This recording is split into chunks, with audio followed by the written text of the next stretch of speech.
माढ्यात काय झालं, आज माढ्यात काय झालं विषय सोडा, फलटणमध्ये काय झालं याची चर्चा करा ना. 18,500 मताचं, मागच्या वेळी जिथं 1100 मताचं लीड होतं तिथं 18,500 मताचं लीड आहे फलटण विधानसभा मतदारसंघामध्ये, बरोबर ना? त्याच्यावर बोला ना. फलटण खासदाराची निवडणूक झाली, निवडणुकीत सगळ्या महाराष्ट्रात काय घटना गेली, पराभव स्वीकारला नाही मी. आणि जयकुमार गोरेन जबाबदारी घेतली, भारतीय जनता पक्षाने नाही. जयकुमार गोरेन, मी तिकीट मागायला गेलो नव्हतो रणजितदादांचं, पक्षाने तिकीट दिले, तरी कार्यकर्ता म्हणून भारतीय जनता पक्षाचा मी जबाबदारी स्वीकारतो निवडणुकीची, माझ्या मतदारसंघात लीड दिला असलं तरी. या लढाया अशा लुटूपुटूच्या पडद्या मागणं नका खेळू म्हणावं. जर तुम्ही असाल ना जातीवंत असाल राजे, तर यान उभे राहा मैदानात आणि लढाई करा म्हणावं.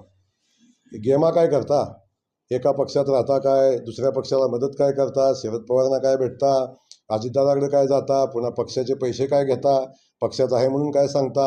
अरे कुठली नीतिमत्ता तुमची आहे का? तुम्हाला काय म्हणजे जनाची मनाची काय आहे का नाही? काय किती गेमा करणार, किती भानगडी करणार? ज्या सत्तेत राहता, ज्यांची सत्ता उपभोगता, त्यांच्या विरोधात काम करता, पुन्हा मोठेपणा मिळवता. आणि तेच नाही, जिल्ह्यातलं भी कोण कोण सामील आहे मला माहिती आहे. जयकुमार गोरे किसी के रास्ते में जाता नहीं है, जो अपने रास्ते में आता है उसको छोड़ता नहीं. मी कुणाच्या वाळल्या पाचोळ्या पाय दिला नाही, कधी देणार नाही.